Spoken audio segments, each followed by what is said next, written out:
Hello everyone, I am गौरव और आप देख रहे हैं बी एफ ब्रिलियंट।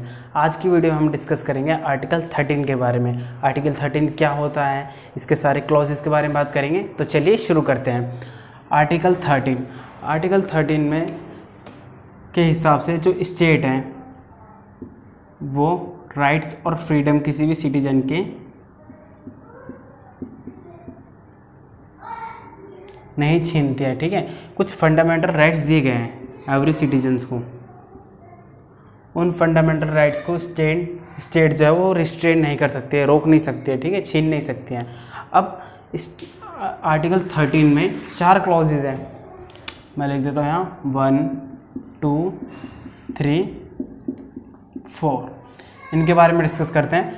13(1) क्या कहता है? ये बात करता है प्री कॉन्स्टिट्यूशनल लॉज की। प्री कॉन्स्टिट्यूशनल लॉज के बारे में बताता है। अब इससे आप समझो प्री कॉन्स्टिट्यूशनल लॉज का मतलब क्या है। मतलब कि हमारा आपको पता है कॉन्स्टिट्यूशन कब कमेंस हुआ था? 26 जनवरी 1950 को हमारा कॉन्स्टिट्यूशन कमेंस हुआ था, मतलब कि पूर्ण रूप से लागू हुआ था। उस कॉन्स्टिट्यूशन से पहले, मतलब प्री का मतलब पहले होता है ना। कॉन्स्टिट्यूशन लॉ से पहले हमारी कंट्रीज में भी काफ़ी लॉज होते थे। ठीक है, काफ़ी लॉ को माना जाता था। वो जो लॉ थे कॉन्स्टिट्यूशन बनने के बाद, जब फंडामेंटल राइट्स का गठन हुआ, फंडामेंटल राइट्स दिए गए सिटीजन्स को, बताया गया है कि जो भी प्री कॉन्स्टिट्यूशनल लॉज थे अगर फंडामेंटल राइट्स को वायलेट करते हैं उनको इनवैलिड कर दिया जाता है। ठीक है, ये बताया प्री कॉन्स्टिट्यूशनल लॉज में। अब प्री कॉन्स्टिट्यूशन लॉज में एक डॉक्ट्राइन आई थी। ये बहुत इंपॉर्टेंट डॉक्ट्राइन है, याद रखना इसको। डॉक्ट्राइन ऑफ सेवरेबिलिटी, इसका मतलब होता है टू सेपरेट करना। अब देखो एक मैं एक डायग्राम बनाता हूँ।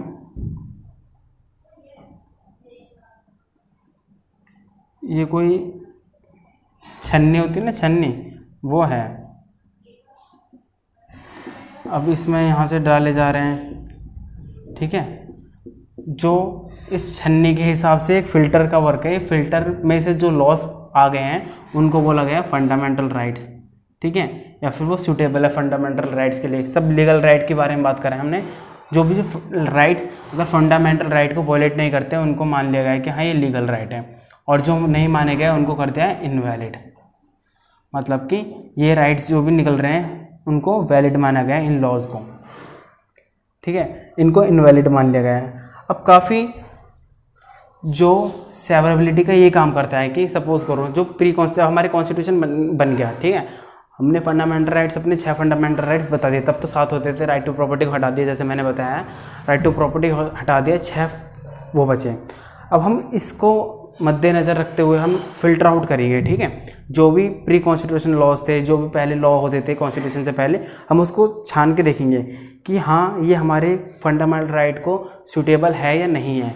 कहीं अगर ये वॉयलेट कर रहा है तो सिंपल सी बात है वो ऊपर ही रह जाएगा, उसको हम सेपरेट कर देंगे। ठीक है, वो सेपरेट कर देंगे मतलब वो इनवैलिड हो जाएंगे, और जो सूटेबल है हमारे फंडामेंटल राइट्स के लिए उनको वैलिड लॉज मान लिया गया है हमारे कॉन्स्टिट्यूशन में। तो डॉक्ट्रिन ऑफ सेवरेबिलिटी का ही मतलब है कि टू सेपरेट करना। जो प्री कॉन्स्टिट्यूशनल लॉज थे उनको पोस्ट कॉन्स्टिट्यूशनल लॉज में सेपरेट करना। ठीक है, कि जो पहले कॉन्स्टिट्यूशन लॉज से पहले जो कॉन्स्टिट्यूशन लॉज जो होते थे उनको सेपरेट करना, फिल्टर आउट करना। ठीक है, यही काम होता है डॉक्ट्रिन ऑफ सेपरेबिलिटी का। मैं लिख देता हूँ डेफिनेशन एक कैसे।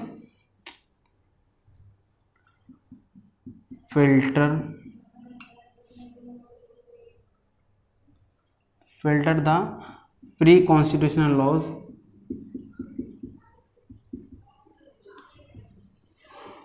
ठीक है, फिल्टर करना प्री कॉन्स्टिट्यूशनल लॉज को, जो भी हैं जो वॉयलेट कर रहे हैं। किसको वॉयलेट कर रहे हैं? Which is violating the fundamental rights. Simple सी बात है, मैंने बताया था कि उन लॉज को फिल्टर आउट करता है जो कॉन्स्टिट्यूशन के फंडामेंटल राइट्स को वॉयलेट करता है।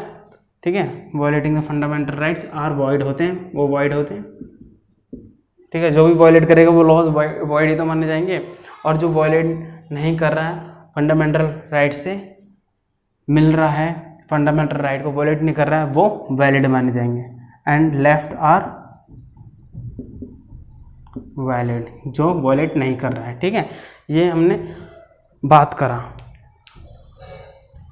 अब बात करते हैं, जिसमें एक दूसरी थ्योरी है, दूसरी डॉक्ट्राइन है। डॉक्ट्राइन वो दूसरी क्या है उसके बारे में हम बात करेंगे।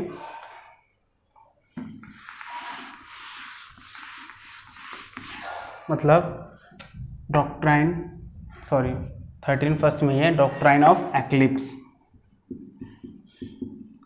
डॉक्ट्राइन ऑफ एक्लिप्स, एक्लिप्स से आप क्या समझ रहे हो? आपने पढ़ा होगा 4th 5th स्टैंडर्ड में, एक्लिप्स मतलब ग्रहण जो होता है, लूनर एक्लिप्स, सोलर एक्लिप्स, ग्रहण लगना मतलब किसी चीज़ को हाइड करना। ठीक है, ग्रहण लगना, इसको तो कहते हैं हाइडिंग, बट हम लॉ में पढ़ रहे हैं तो हाइडिंग द लॉज। हम यहाँ सोलर और लूनर की बात नहीं कर रहे हैं। ठीक है, हाइडिंग द एक्लिप्स, ESA। अब एक मैं बताता हूँ, ये वॉल्केनो है। ठीक है, जो फटा है वॉल्केनो, लावा निकल रहा है, उसको बोलता हूँ एक्टिव।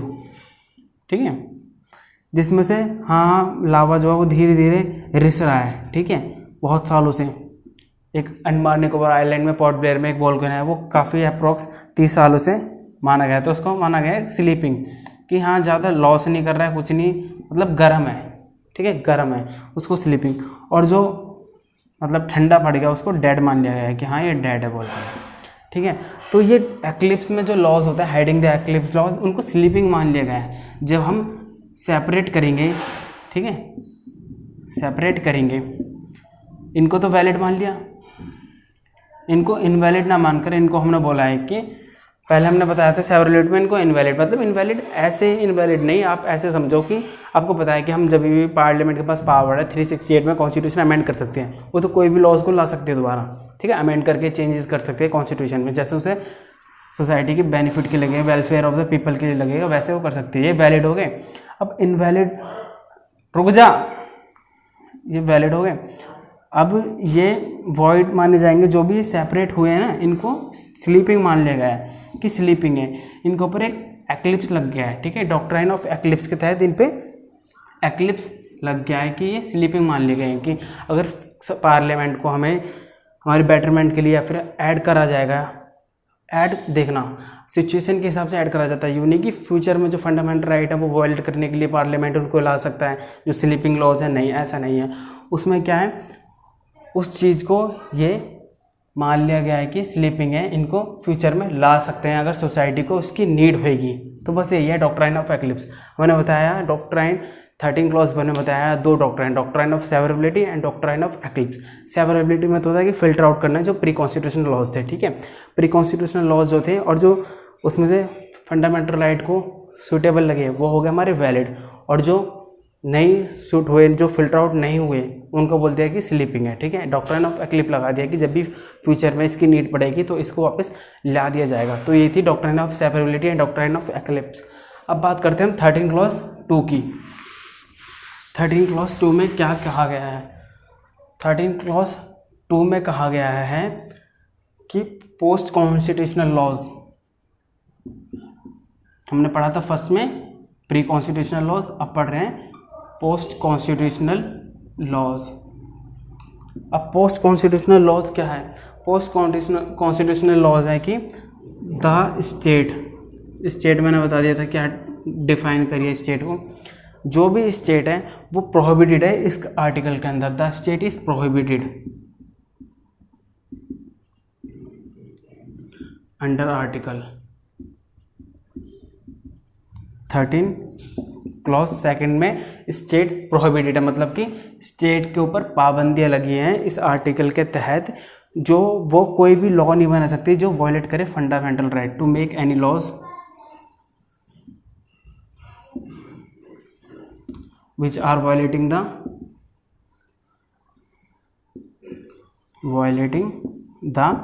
fundamental rights। तो ये स्टेट के ऊपर पाबंदी लग जाती है कि वो फ्यूचर में, मतलब पोस्ट कॉन्स्टिट्यूशनल लॉज की 26 जनवरी 1950 के बाद भी स्टेट के ऊपर ये रेस्ट्रिक्शंस, ये प्रोहिबिशंस लगा दिए गए हैं हमारे कॉन्स्टिट्यूशन ने कि वो फ्यूचर में भी कोई ऐसे लॉ नहीं बनाएगा जो फंडामेंटल राइट्स को वायलेट करेगा। बस इतना ही कहा गया है इसमें। ठीक है, प्रोहिबिशन लगाता है और एक्सटेंट है। तो जो प्रोहिबिशन लग रहा है ना वो ये पोस्ट कॉन्स्टिट्यूशनल लॉज। अब सपोज करो प्री कॉन्स्टिट्यूशन में बता दें कि हाँ फंडामेंटल राइट होंगे हमारे, फंडामेंटल जब कमेंस हो गया, कॉन्स्टिट्यूशन कमेंस हो गया, तो ऐसे भी तो होना चाहिए कि हाँ क्या है पार्लियामेंट या हमारी गवर्नमेंट जो है फ्यूचर में क्या करेगी, उन फंडामेंटल राइट को हटा देगी। लेकिन इस आर्टिकल के तहत वो क्या है, फंडामेंटल राइट के अगेंस्ट में ऐसा कोई लॉज नहीं बना सकती। अब करंट में देख लो ऐसे कोई लॉ नहीं है जो हमारे फंडामेंटल राइट को वायलेट करे, ठीक है, ऐसे कोई लॉज नहीं है। और जो बने हैं उनको एक्सेप्शंस या स्पेसिफिक लॉज जो मैंने बताया था ना कि सोसाइटी के अपलिफ्टिंग के लिए बनाए गए हैं, तो यही है 13 क्लॉज सेकंड में। अब बात करते हैं हम 13 क्लॉज थर्ड में क्या कहा गया है। 13 क्लॉज थर्ड की बात करते हैं और फोर्थ की बात करेंगे, ठीक है। अब 2 बचे हैं ना, 4 क्लॉज थे। 13 क्लॉज थर्ड में ये बताया गया है कि लॉ को डिफाइन किया गया है, लॉ क्या है, ठीक है। एक ये पूछा गया है, ए में बोल सकते हैं और बी में बोला गया है law in force, law in force. इसके बारे में बात किया गया है, लॉ क्या है, ये इंक्लूड्स हैं, इसमें इंक्लूड्स होते हैं कोई भी ऑर्डिनेंस, ठीक है, और कोई भी ऑर्डर बाय लॉज आप पढ़ना बेयर एक्ट की लैंग्वेज, उसमें आपको मिल जाएंगे। कोई भी मतलब रूल रेगुलेशन कुछ भी, यहाँ मैं लिख देता हूँ, चलो सारे रूल रेगुलेशन भी अगर क्या है वो सब लॉ के अंदर आएंगे। कोई भी नोटिफिकेशन, कस्टम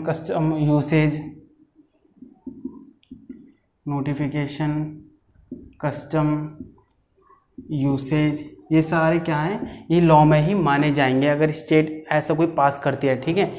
मतलब टेरिटरी ऑफ इंडिया की टेरिटरी में अगर कोई ऑर्डर बाय लॉज ऑर्डिनेंस, ठीक है, रूल रेगुलेशन नोटिफिकेशन कुछ भी देती है तो वो माने जाएंगे, लॉज ही माने जाएंगे। और लॉज इन फोर्स में आप समझ लो कि जो लेजिस्लेचर ने लॉज बनाए, मतलब पार्लियामेंट ने लॉज बनाए, उनकी बात हो रही है, ठीक है। तो लॉ के बारे में बताया गया, लॉ क्या है 13 क्लॉज थर्ड में बताया गया। लॉ मतलब कोई भी ऑर्डिनेंस, कोई बाय लॉज, कोई rule regulation notifications, custom usage, जो भी इंडिया की टेरिटरी में अगर हमारी एडमिनिस्ट्रेटिव बॉडी या फिर कोई ऊपर एग्जीक्यूटिव बॉडी जो है वो दे रही है तो उनको लॉ मान लिया जाएगा, ठीक है।